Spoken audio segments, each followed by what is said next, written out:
Hey guys, it's Jonathan McCormack. I'm an attachment specialist in New York. You can find me over at attachmenthealinghelp.com.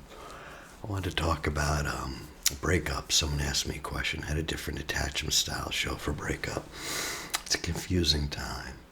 I also have a meditation that can help you kind of let go, move on.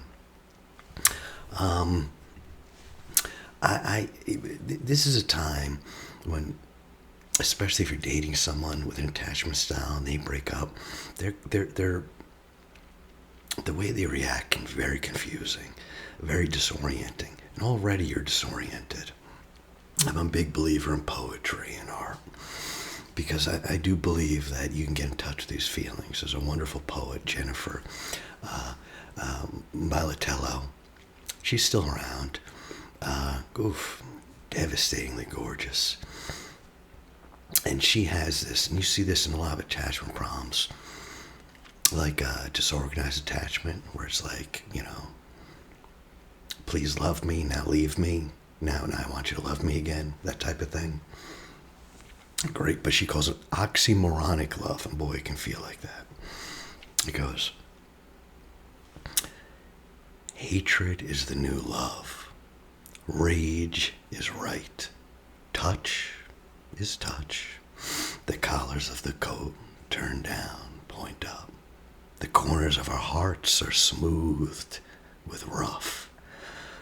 Our glass breaks slick, our teeth rip soft. The mollusk of me shell less. If the future once was, the past predicted us. The streets give off rhythm, the sun gives off dusk, and when we walk, we pour backwards. When we have nothing, it's enough. The hunger leaves us satisfied, the fullness leaves us wrung. The sum of all its parts is whole, the reap of its roots not took or plucked. Far apart we move inside our clothes. Open is old, young is closed. The fangs we used to bear are milk teeth, grown for gums. The fire we used to be scathed by numbs. We run on the track of our consumption, done. We've been ice when liquid is our natural state. We've worn our husks, we've clenched our fists, we scold and punish, scrape, pay a price. We dole out in slanders what has no weight, we pay in cringing for the moments. We open inquiries one after another, we lacerate places that flex like knuckles, crack and grow. We are sipping from water's thirst. We were lost at first, from the finish begun. We undergo the pain the other knows. We are cartoon yards where dogs dig for bones. Esoteric, we are full of holes that need to be filled, that need to be dug. We are under-loved. We are under-known. Give to us. We are downcast and uplifted and sift like water and sand like stone. We are greedy, we are gone, we are helpless, we are prone. Drain us or fill us, and we'll ache a vast installment. Let us empty, let us alone. Madness is our happiness, sadness is our home. And boy, I thought that really captured the feeling of the breakup, that disoriented, upside down, tipsy-turvy time. I'll go through all the attachments. The secure person, when they break up, what do? They reach out for support. And if you're becoming more secure, you'll notice yourself doing that. When there's a problem, you reach out for support.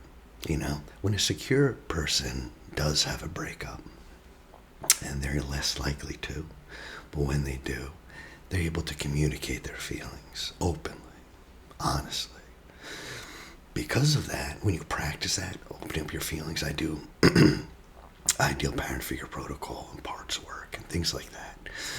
IFS, where we practice sharing these things. So they're a lot more likely to reach out to their family and friends. So they may be heartbroken, but their distress is alleviated by their ability to communicate. They actually communicate their needs.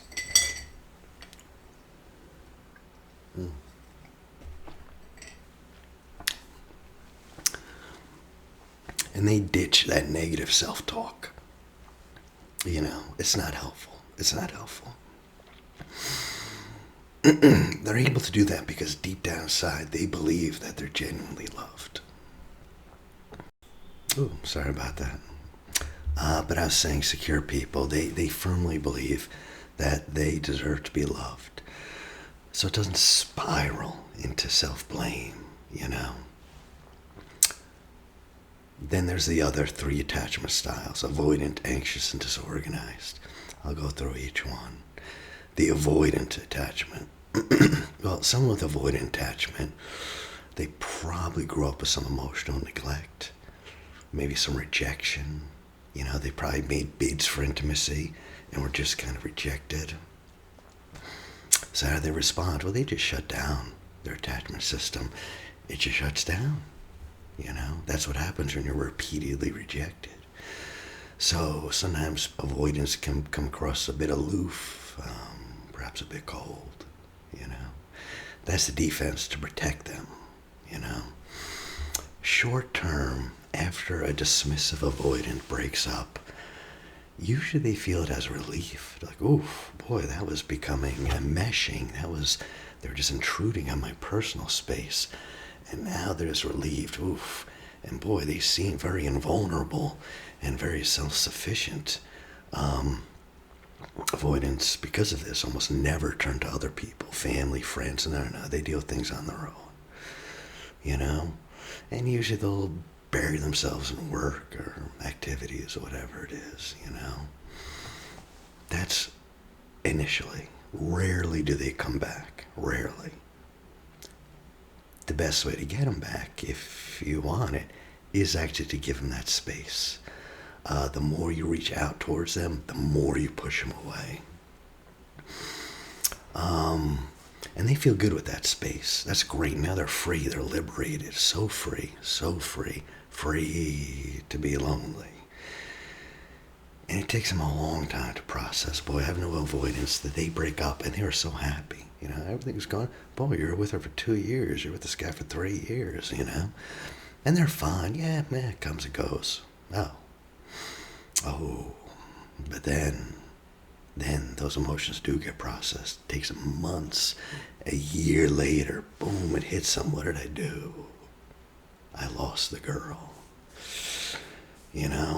They suppress those emotions until that person's far away, and then it feels safe enough to feel them.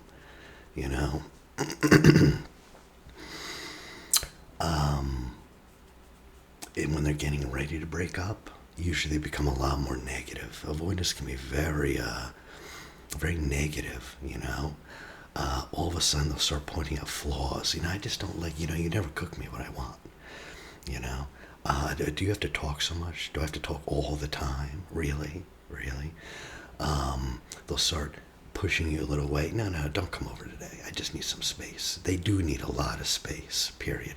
But if this becomes a pattern where they're really pushing away, yikes, that's the beginning sign. Why are they doing that? Probably because you got too close, too quick.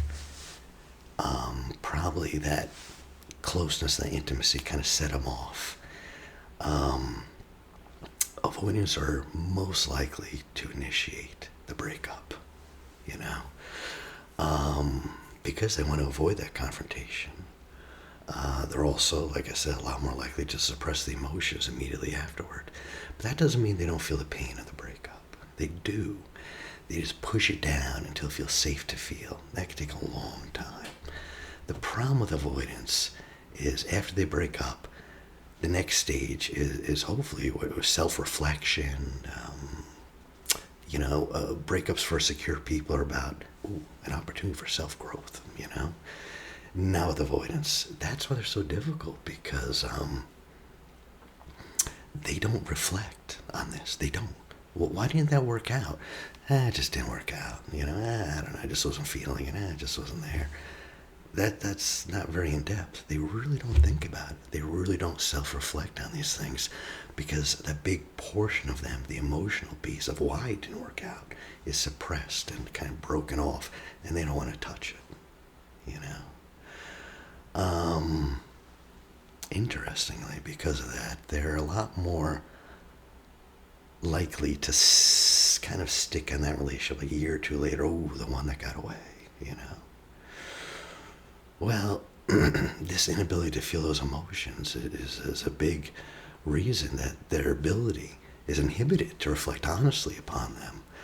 The other thing about avoidant is they have a lot of confidence, you know. Now, this confidence is not hard won. Some of it may be. But a lot of this can be just a way of dealing with those negative self-rejection feelings that they're not even aware they have. Because of this confidence, they'll most likely blame you. Why it didn't work out? Believe me, it's very rare for avoidant to be like, well, it was me. It was all me, of course. No, it's, well, she did this, and he did that, and he this, and negative that, and negative this. And because they put all that negativity, they feel pretty justified. They feel pretty justified, you know. Do they regret it? Well, they're so negative. They kind of convince themselves that it really had very little to do with them, you know. They usually even talk themselves into like, no, this is great. I have all this free time. Best thing I ever did. I am so happy, you know. Once that ex is far away and they feel safe to long for them, well, now that their deactivations aren't triggered, they can start revealing some of that long suppressed emotions, you know. And all of a sudden that fear of engulfment that they had, once you're gone, turns to this fear of abandonment. Oh my God, I'm so alone. What did I do? If you want to see an avoidant switch like that to an anxious chaser, you know, avoidants are usually the ones to do the breakup. But when they're not, it is serious for them. And you would never know it. The person will be threatening to leave, packing. I've seen this, packing. And the avoidant is still like, man, whatever. Okay, it happens. You know, once that person's out the door, getting in the taxi, boom. Oh my Lord, boom, they turn to the anxious person, the pursuer. And they'll go back though. If you go back, that'll last a couple weeks, perhaps, you know. Because then they'll feel settled again.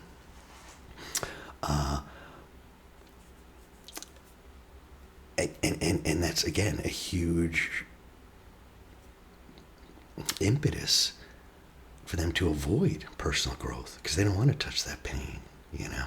They don't want to even think about the fear of abandonment, you know. When that happens, though, when you break up the avoidant, that's usually pretty big for them, you know. That's usually pretty big, and that can be painful. Usually it's just shock, you know. They have such self-confidence. Oh, my Lord. If you want to get over an avoidant, you know, when there's an avoidant and they leave, the first thing to do is really honestly assess the situation. With trauma, the worst that happened gets blown up and just stuck in our heads. That's all we see. A lot of times with past emotional and romantic relationships, it's the best that gets blown up, and that's all we see, and we can't see any of the negative. So of course it hurts even more, you know. But ask yourself, how much time was that partner willing to dedicate to you? You know what you need. Were they willing to disclose intimate emotions?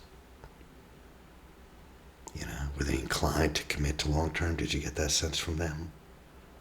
You know, think about those things. Ask yourself those questions. Just reality check. And number 2, cut things off. Boom. If it's an avoidant, cut things off. Cold turkey. Boom, boom. Forget about, stop checking their Facebook, this, that, the other thing. Believe it or not, the best thing, if you want them back, the best thing to do is not to chase them. Just give them plenty of time. Does that mean they'll come back? Probably not. Avoidants rarely do. But that is your best shot, you know. Just avoid, and then process your feelings, you know. A lot of times people in relationship with avoidance are themselves anxious. This is the famous anxious avoidant square dance, you know. And the anxious person is so focused on another person's needs, they lose contact of their own. even their own feelings, you know, and you ought to discuss those feelings, get in touch with them and other people, you know. And you, if you're an anxious person,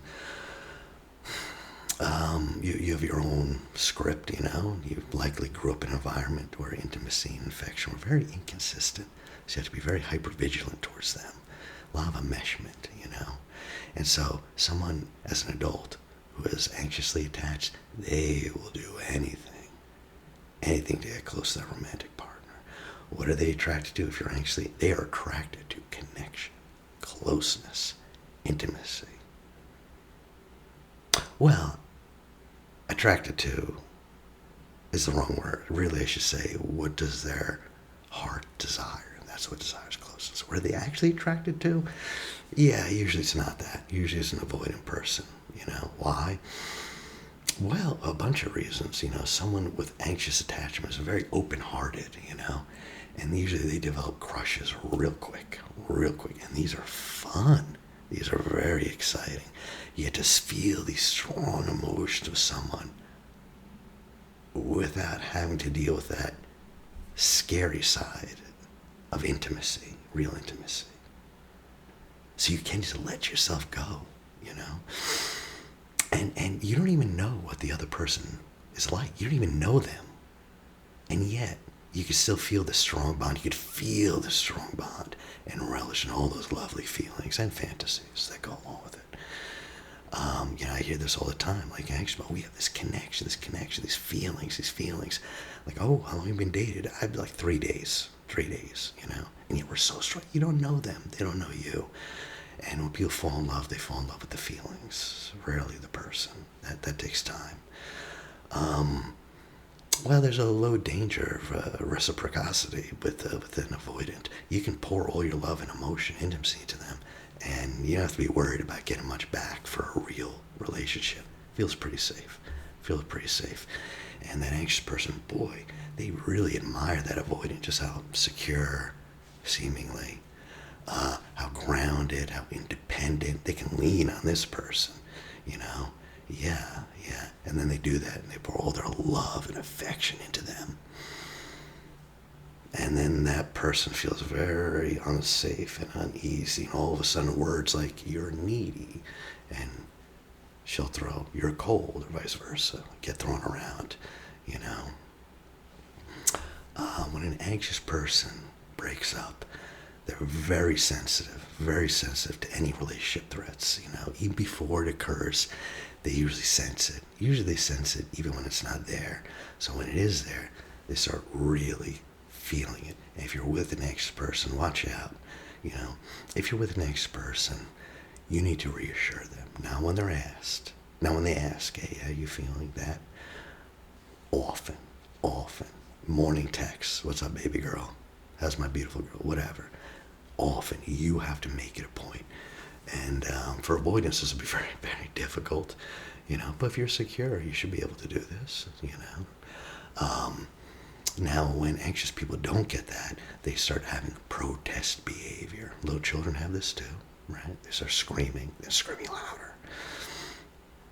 And in adults, this will be like a lot of texting, a lot of manipulation.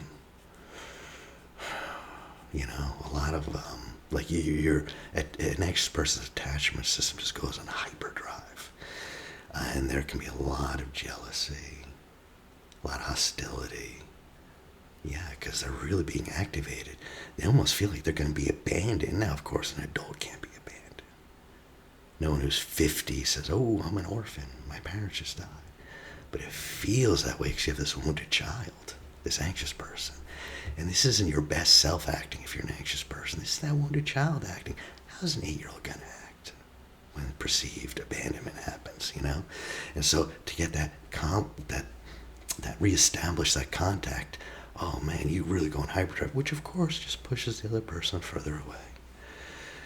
When the breakup does happen, the next stage in an anxious person's breakup style is like intense negative emotions. Intense. These people suffer terribly.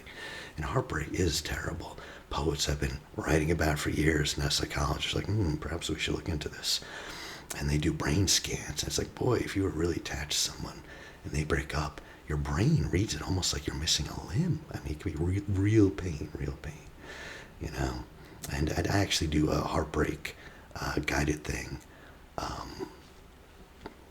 for like $200, like, 'cause it's so painful. Usually it's like 1 or 2 sessions or 3. I don't advertise it, but if anyone's interested, they can hit me up. And it's really reprograms your unconscious mind to rethink who that other person is, so you can sever that attachment. But anyway, and then that's a reaction against fear of abandonment. That's how the anxious person is acting and seeing these things. So what do? Well, now they really want safety. They really want to. So step 3, of course, is getting back with the ex. Of course. Why else? That's where safety was. That's when the urge comes, you know. And this is when the anxious person starts thinking about the relationship and, they were a god. They were a goddess. They go right on the pedestal. And yeah, it was the most wonderful thing in the world. And as a bystander, you're sitting there like, are you joking? You just like, you fight all the time. They don't see any of that, you know. All those negative parts are scooped aside, you know. The other thing that anxious people will deal with once they break up is almost like a loss of identity, you know.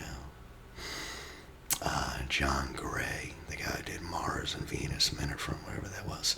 But he's a smart guy. And he's like, 90% of your attachment is going to come from outside your partner, friends, your job, purpose, to yourself. But for anxious people, like, most of their attachment comes from the partner. Boy, we used to live in really big communities, and you had a whole bunch of friends and aunts and sisters. And now, you want that one person, that girl or that guy, to be your best friend, your love, your provider, you're this, you're that, you're there. No, it's not going to happen. And it's going to put too much pressure on it. And this is kind of the state we're in. And this is kind of a cultural problem. But you're going to think about reuniting, you know. And you might even be willing to change, you know, before you get into a relationship. One good idea for people who are anxious is to write down your things that are kind of non-negotiables, like, no, this guy can't. It could be anything. Some people scream because they have a fear of anger. Some people say they can't drink, they can't do this, they can't do whatever. You write down, they can't be atheist, or they must be atheist, or they can't be Republican, or this or that, whatever. Write it down. Because anxious people lose themselves in the other person, and you'll see all those non-negotiables slowly go out the window, especially at the breakup. Because, you know, your friends will tell you, like, well, you know, you did say that he was, like, you know, wasn't he really into Stalin or something? I don't know, whatever it was. And you'll be like, yeah, but, you know, now they think that's not that bad, you know, whatever. I mean, Mao Zedong, it's not my hero, but perhaps, yeah, they dug him, I don't know. And then when the breakup, when they can't get back together, oof, here comes the rumination. This is the 4th stage, and the jealousy. And the rumination, why didn't it work out? What did I do wrong? Already, anxious people think they might not be worthy of love. So already it's tending in that direction. The difference is secure people also ruminate and also can feel jealousy, absolutely. But they don't get stuck there, you know. They don't get stuck at that stage. But because anxious people are so hyper-vigilant, they're always looking out, that they're really focused on this. What did I do wrong? What did I do wrong? Wrong. Boy, and just revisiting that just brings up all those negative emotions, all that negative self-talk, you know. I will say this, though, if you're anxious, there's a lot of benefits. You know, it's not all bad.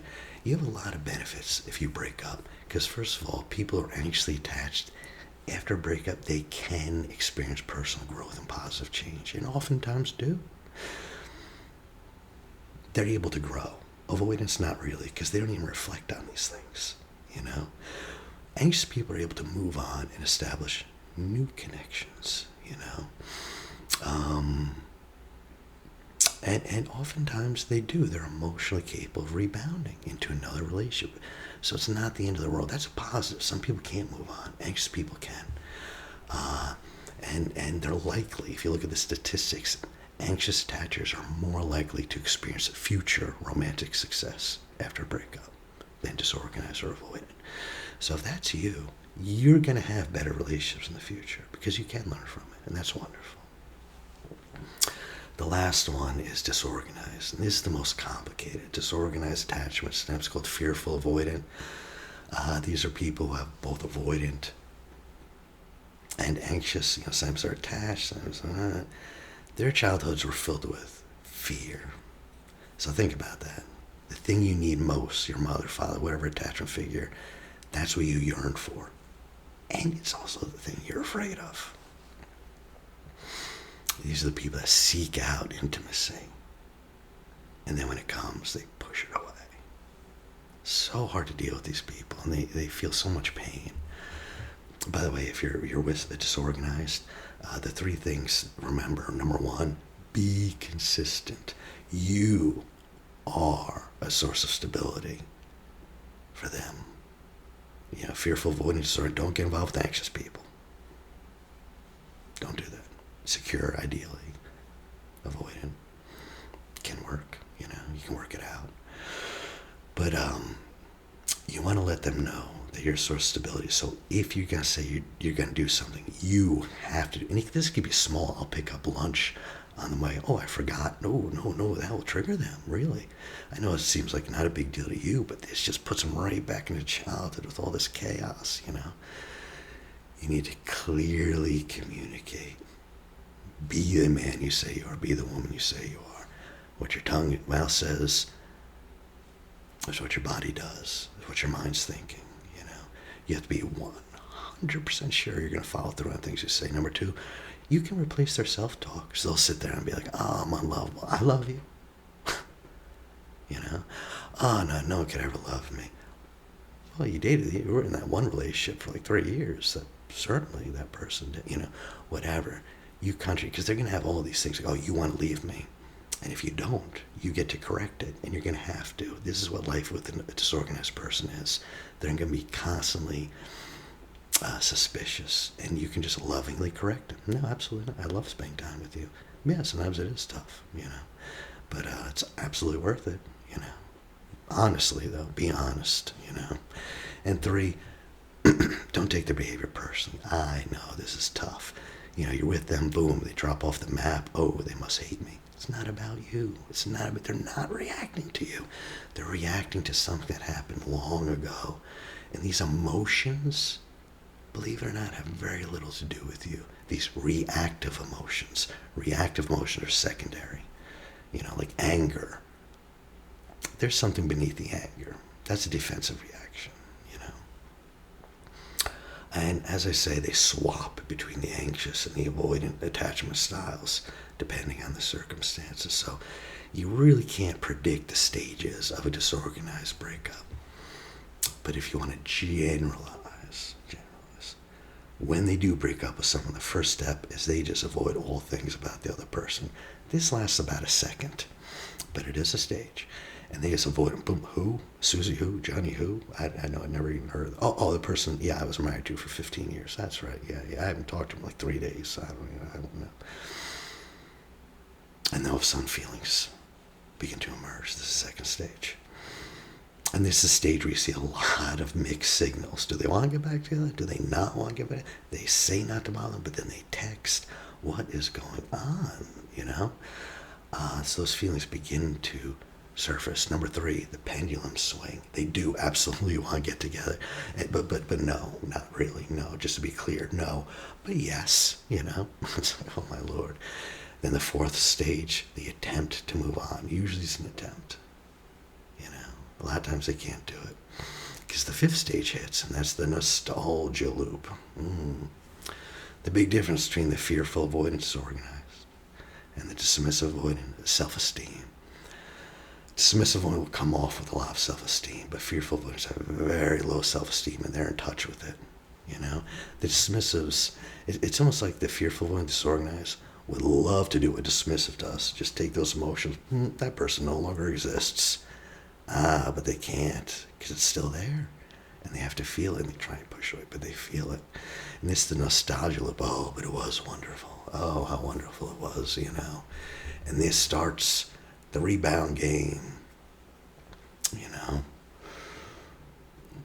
and they rebound. These are the people who have a lot of rebound dates. So if you suspect someone's dismissive and they just got out of a relationship, and you're the next person in line, that's not good. That's not a good sign. They love the rebound. They've had a lot of lovers, a lot of rebound lovers, to get back into it, If you do want to get back together with them, usually they're avoiding emotions for 3 weeks, 3 to 5 weeks, and then that's when the emotions come back. And that's when they might be open to another relationship. So if you just broke up, and you want them back, give them space. Till around 3 weeks, 3 to 5 weeks. And then you can text them, hit them up, and see what's going on. That's kind of a peak moment in the recovery, because that's when a fearful avoidant will start reaching out, 3 to 5 weeks. I'm generalizing. Like I said, disorganized people are very hard to predict. But in general, usually it's 3 to 5 weeks, up to 3 months. That's like this period where they're starting to reach out and they want a connection again, And they're kind of looking ahead, They feel a little stronger there. When they do break up, though, they have a mixture, just like I said, emotional inhibition and then strong feelings of distress and anxiety, They get lost some. They're also capable of just closing themselves off, Disorganized also usually really struggle to understand what happened. They have a hard time reflecting. So a lot of times they'll accept the breakup just very passively, just like almost like they had no agency, even if they're the ones who broke up. Usually they are. And they'll just be like, it just had to happen. It just happened. They don't even say, like, yeah, I broke up with Josh. It'll be like, yeah, me and Josh broke up. Oh, it happened. It just happened. Just happened. Just things weren't working out. Anything you did? Anything you didn't like? Anything that, the thing is, they have this deep-rooted fear of intimacy, and they're not able to suppress it like dismissives, So they get all the great relationships, all the friends with benefits, like, yeah, I'm in a relationship with a guy I see him like once every 2 months or something like that. It's like, oh, well, that's a gray hair. That's not a real relationship, That's pretty difficult to do, And because of that, they also have mixed reaction to breakups, But eventually, there'll come a time where they're going to be unable to run away. And these feelings will hit them. The self-esteem goes even lower. And what do you do when you have low self-esteem? You hook up, you get yourself a guy or a gal. Every guy I know, right out of prison or rehab, they feel like a worm. First thing they do is they get themselves a girl, or vice, girl gets a guy, whatever. Feel good about themselves. And that's just a rebound. That's fleeting, So I'll give you meditation. This one's pretty good. As I said, oftentimes we blow up the good parts of a relationship. That's all we see. It could be helpful to bring those together with all the negative. But ideally, you're going to eventually kind of release the positives too, because it's over. This is by Amy Chan, one of hers. She has like relationship boot camp. She's pretty popular. But okay, I'm going to start the body scan. It's only about 10 minutes long, this meditation, then we'll go into it. So I would just invite you to get into the meditative posture with your back straight but loose and your feet firmly planted on the ground. Good. And we're going to start with 3 deep breaths. And you can take a super deep breath.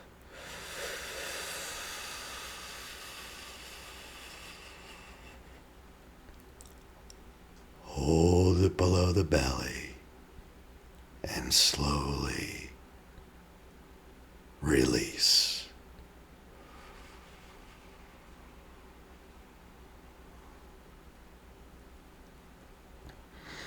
Good.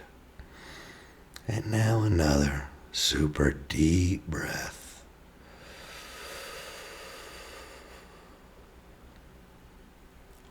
hold it below the belly and slowly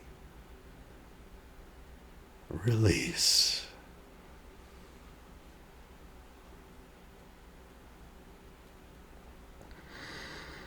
Great.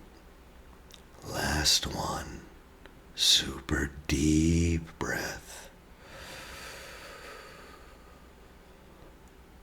Hold it below the belly and slowly release.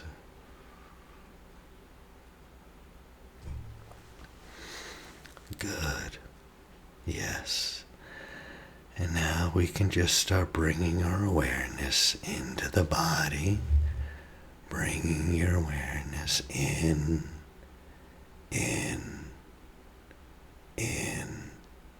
and down. And I'd invite you to do a quick body scan. And you could just focus your awareness on your forehead.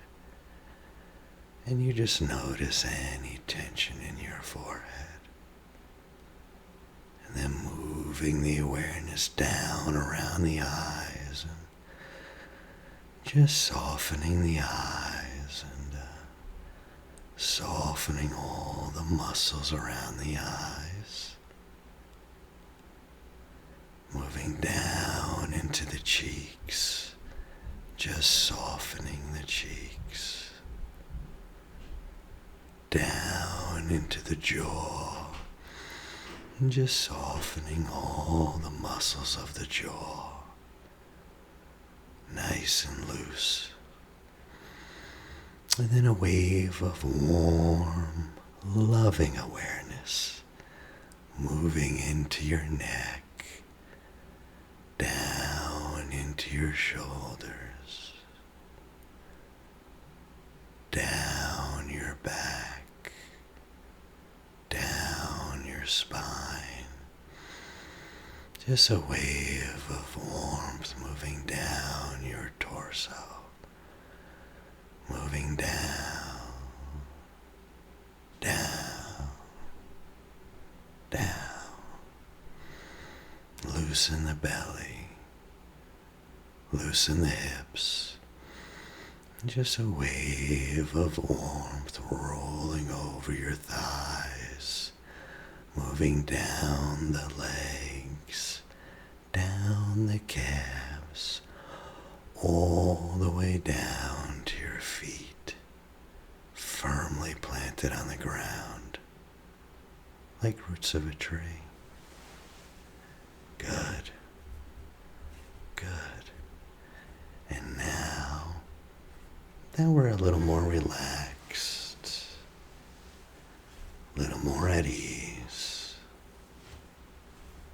and a little more comfortable, we can just let go and concentrate on our breathing. And we breathe in, and you breathe out. And you continue breathing slowly and deeply. And you imagine yourself outside in a field overflowing with wildflowers. And it's a beautiful day. And the sky is a beautiful shade of blue. And it's a warm day, a warm summer's day. And in the sky is a dazzling sun, and it's so bright that you just want to close your eyes and feel the warmth of the sun on your body. And as you feel the warmth of the sun on your body, as you realize this, you begin to direct the light from the sun over your face, and you can feel the warmth of the light from the sun on your face, just relaxing all those muscles around your eyes and your nose and your mouth. And you just notice this warmth moving down into your throat and relaxing all those muscles. And you just let this warm sunlight move over your shoulders. And you're feeling so relaxed and so comfortable and at peace with the world. And you just direct the sunlight to keep moving down from your shoulders, all the way down, and your arms relax. And you just let go.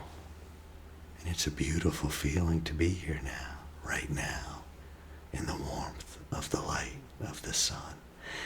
And this warmth and light penetrates the nerves and the bones and the muscles of your arms now. And the light moves across your chest, now moves to your stomach and your hips and your thighs and your legs. And now you're completely relaxed throughout your whole body. And you're just standing here in this field of wildflowers on this special day.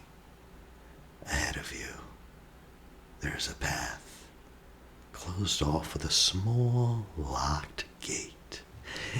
And you want to take this path because this path is the path to healing, the path to healing your heart. But before you begin, you must decide if you're ready to heal and to move on. And you'll be taking the journey of healing, the healing of pain, of heartbreak. And before doing so, you must truly desire that this decision now, if you're ready to heal and move on, state it in your mind. If you're ready, inside, internally, quietly, to yourself, just say yes. Just say the word yes. And you say yes. And you say yes. And you say yes. I am ready to heal. And yes, I am ready to move on. And you say that to yourself. Yes, I'm ready to heal. Yes, I'm ready to move on. And you look down and notice that a key has been placed in your hand. And the key unlocks the padlock. And it leads you to your path of healing. And you unlock the gate. And you take 4 steady steps in the path, becoming more and more relaxed with each step. Take the first step, and 3, you're further down the path now, and you notice that white dandelions with their white globular seed heads have replaced the wildflowers. So now very deeply relaxed, standing in this field of dandelions, take another step, 2. And there's a large white bed in this field of dandelions with big fluffy pillows. And you take another step, 2. And as you see this bed of fluffy dandelions, and it looks so comfortable and so relaxing, you take another step. And then you lie down, and it's 1. And you lie down, and you relax even further. And as you lie there on this bed of fluffy white dandelions, you pick up a round, puffy dandelion. And you just admire the white puffy stalks with the many parachutes at the end. And we'll use these parachutes at the end. And we'll use this image to help you let go of memories and emotions related to your heartbreak. And you can assign each seed the memory of your ex-partner. And you think about the pleasant memories and the lovely times you shared together with this person. And each white stalk of the dandelion represents a specific memory. Take a moment and dedicate each seed to a pleasant memory about this person. Each seed of the thousands on that dandelion. These are the lovely times. And you put all the memories right on there. And you choose all the memories of these lovely times. But it's time to move on now, because there are wonderful things ahead of you in your future. And now you can take this dandelion, bring it very close to your lips, and you can take a very deep breath. And you can just exhale and blow all these memories away. And you watch the seeds of the dandelion drift off into the sky. You watch them drift off, getting smaller and smaller. And they're fading. And they're fading. And they drift off into the sky. And they're gone now. And it frees you to move on. And you pick up another dandelion. And this time, you release unpleasant memories. And each white puffy stalk represents an unpleasant memory that you have about this person. And you think about the difficult times shared together. So take a moment now and dedicate each seed to an unpleasant memory about this person. Yeah. And now you're going to take a deep breath. Bring it to your lips and you just exhale, blowing into the dandelion, releasing the seeds and letting go. And you let go and you watch these memories float away. They float away and they disappear. And you pick up a third dandelion, and let's reflect on all the things that you loved about this person. What were their best traits? The qualities that made you happy. And you dedicate and treat each of these white seeds to one of those memories. Just put all those memories right on that dandelion. All these lovely memories, and you take a deep breath. And you bring it to your lips, and you exhale, blowing into the dandelion, releasing the seeds, just letting go. And you let go, and you watch the seeds drift off and float and float. And now you pick up a fourth dandelion, and this time you reflect on all the things that annoyed you about this person. What about all their unpleasant traits? And you look at the dandelion, and you dedicate a trait to each seed of the dandelion. Yeah, and that dandelion holds all these unpleasant traits, and now you take a very deep breath.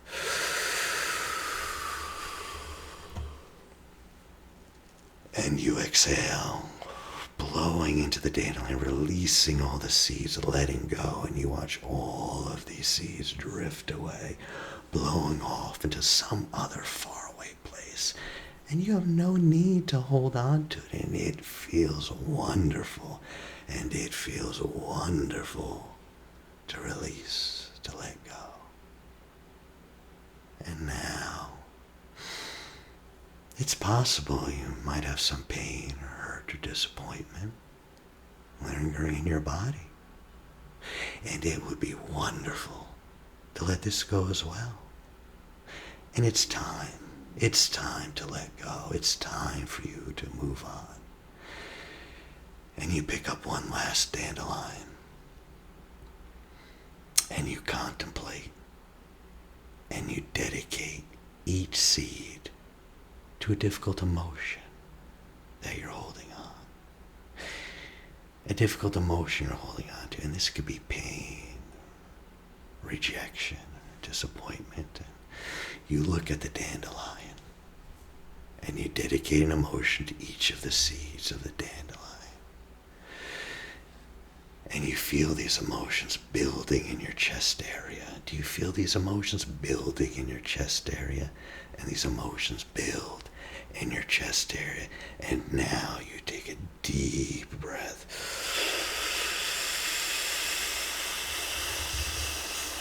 And you hold them, and you hold,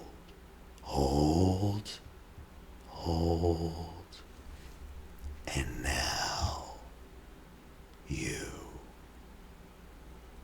exhale. When you blow into the dandelion and you release all these emotions, letting go, and these emotions you watch drift, the seeds drift away.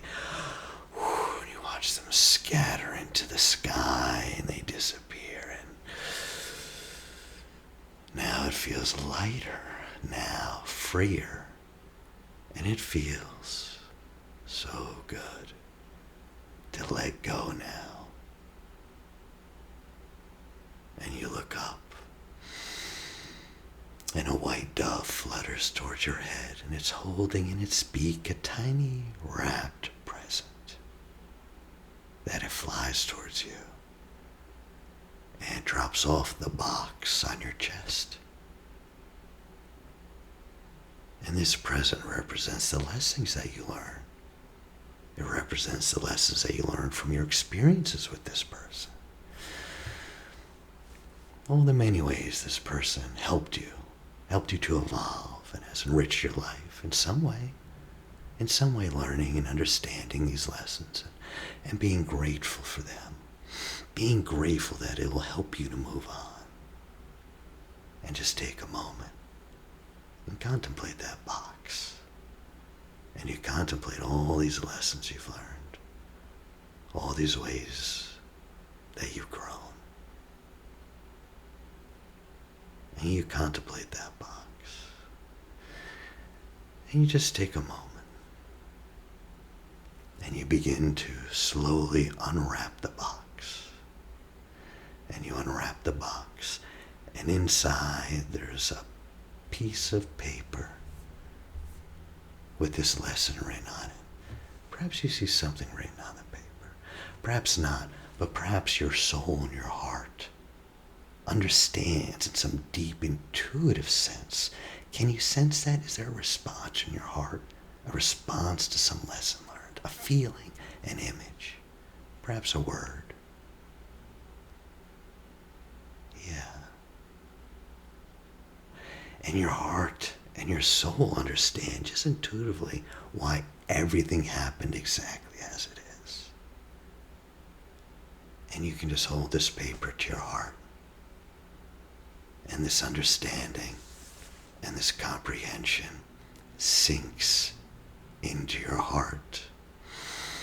And I don't know if you'll be surprised or perhaps merely delighted to notice over the next few days that you receive insights from your heart and soul. These insights from your heart and soul arise in your conscious mind. And you might be delighted, you might be surprised, and you might be delighted. And it will be helpful to write them down. Yeah, are you getting a sense? Perhaps there's a sense of a beginning to understand. And just the beginning to understand this heals you. Heals you. And you just feel the urge to say thank you. And this source of gratitude for this lesson. And this bird appears again. This dove places a pen and paper in your hand. And there's a small clipboard by you to write on. And you take the pen and write that person's name. Write their name. And you write a message of goodbye. Their name and goodbye. I wish you well. And you see yourself, you just write their name, goodbye, I wish you well. And you fold up that paper. And the bird comes over and gently takes it from your hand, snaps out of your hand, and you watch. And the bird just flies off, and you're letting go, and you're ready to move on, and a sense of freedom comes over you. And you feel this higher self, this higher source, just a source of warmth. And the best thing is the feeling. The feeling you can almost convert into a set of large hands. This feeling is like a set of large hands just cradling you in their warmth. These large hands just cradling you, and they're gently loving hands. And you are loved. And there's always love around you. And ever so gently, you're rocked back and forth, and back and forth, enveloped in love and nurturing. And I am loved. And there's always love around me. I am loved. There's always love around me. Yeah. And you slowly get up from that cotton dandelion bed. Yeah. And you slowly raise up and you realize that there's always love around you. And you realize you can always walk in this envelope of love. Those cradling hands are so warm, but you get up. You get up. There's always love around you. And now you rise to your feet. And you leave this comfortable place you see. And you see a path ahead of you. And you look. And at the end of the path you see a bright, glowing, golden light. Rich, golden, warm light. Just like sunshine on your skin. And you understand that your future is waiting for you. The future rich in new experiences, wonderful people, enlightening relationships. And your future is golden and bright. And it's calling you. And you just see yourself and you begin to walk down this path. And you're leaving the past behind. And you take 7 steady steps up the path. And with each step, you become more and more awake. And at the count of 1, you'll be fully awake, fully alert, at peace, and calm. And with each number, you'll also have positive affirmations to confirm and complete your healing. And you take the first step, 7, and you hear, I love life, and life loves me. And step 6, and you hear, the healing power of love heals my mind and heart and body. And 5, I'm ready again to open my heart to love. For I open myself to the healing power of love. And 4, I am open to the healing power of love. And 3, it's now safe for me to release all that past pain and move into love. And to the door to my heart, it opens more and more as I forgive. And 2, my heart is opening more and more as I forgive.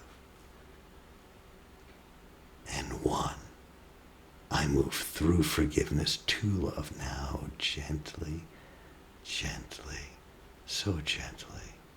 I move into love. And I move into love. And you can just, waking up, wiggle your fingers and your toes and bring your consciousness back to your body. and your eyes open, fully awake, calm, and alert. And now, perhaps you notice and sense that you've completed a cycle of healing and letting go. And now you can just have a day of peace and calm and surrender. And you're back in the room, alert, present, here, and loved.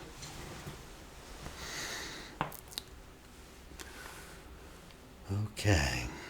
Well, on that note, if no one told you that they loved you, just know I love you, even though I don't know you. But I do know we share a lot of the same things and been through the same things, all yearn for the same things. So I do love you. And I'll catch you next time. Thanks.